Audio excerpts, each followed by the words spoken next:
Hello प्यारे बच्चों। तो देखिए एक्सरसाइज 3.3 चल रही थी हमारी। क्वेश्चन नंबर 2 तक हम लोग कर चुके हैं। आज हम क्वेश्चन नंबर 3 से आगे करेंगे। अच्छा, जैसे आपको पता है कि हम इस चैनल पे मैथ्स क्लास 8 की सारे का सारा सिलेबस कंप्लीट कर रहे हैं, और अगर आपको मैथ्स 8 से रिलेटेड कोई भी डाउट है तो आप हमसे बेझिझक पूछ सकते हैं।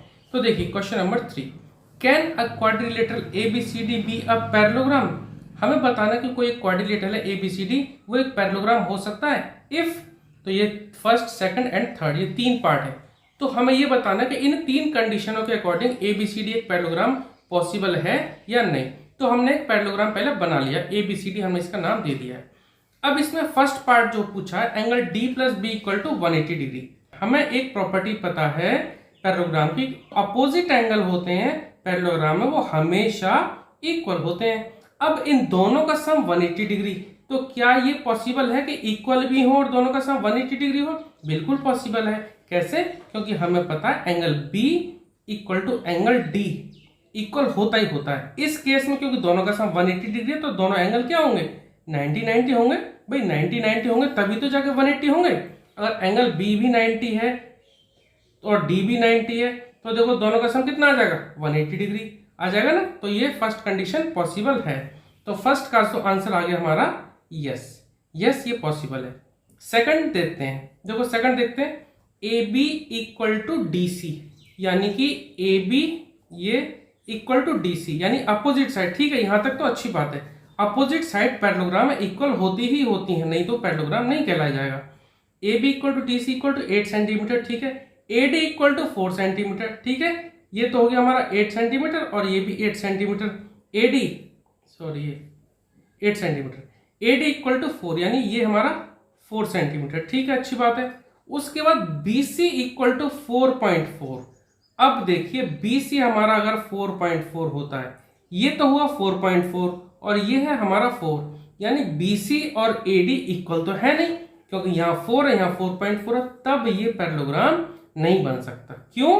क्योंकि पैरेललोग्राम में हमेशा अपोजिट साइड इक्वल होती हैं। नो, तो इसका आंसर क्या होगा? No, it can't be a quadrilateral, because इसका रीजन क्या होगा? Because opposite sides in a parallelogram are always equal, ठीक है, आर ऑलवेज इक्वल, ठीक है। तो क्या लिखा? क्यों पॉसिबल नहीं है भाई? देखो यहाँ तो 8 तो ठीक है, ये 4 साइड, ये 4.4, तो ये इक्वल नहीं है, इसलिए हमारा आंसर आ गया नो। तो ये कंडीशन सेकंड वाला केस, ये पॉसिबल नहीं है। अब देखिए थर्ड पार्ट देखते हैं, angle A 70 degree and angle C 65। देखो A अगर हम यहाँ 70 डिग्री बनाते हैं और ये एंगल C हमारा कितना होगा? एंगल C हमारा 65 डिग्री। तो देखो क्या ये दोनों इक्वल है? नहीं है, तो इसका आंसर भी आ गया नो। क्यों? क्योंकि अपोजिट एंगल पैरेललोग्राम में हमेशा इक्वल होते हैं, लेकिन यहां पर तो ये 70, ये 65, तो ये इक्वल तो है नहीं है। तो नो, बिकॉज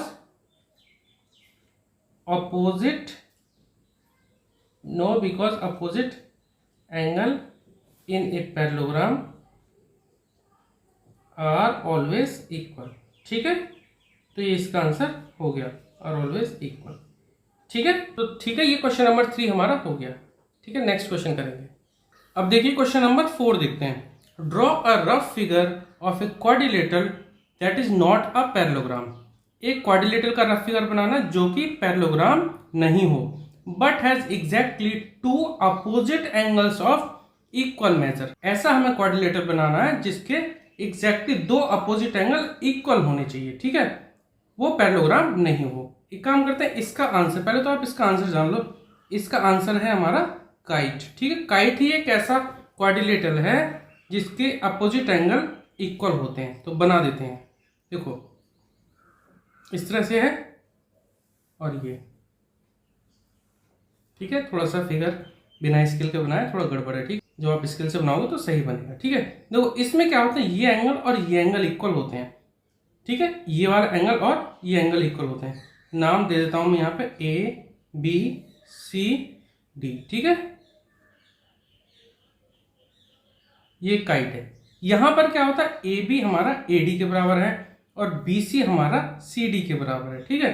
तो काइट में क्या होते हैं, ये दो साइड आपस में इक्वल है, ये दो साइड ये आपस में इक्वल है, और ये एंगल इसके इक्वल होता है। ठीक है, मैं यहाँ एक बार लिख भी देता हूँ, A B equal to A D और B C equal to C D and angle A B C equal to angle A D C. ठीक है, तो इसका आंसर क्या होगा हमारा? काइट। ठीक है।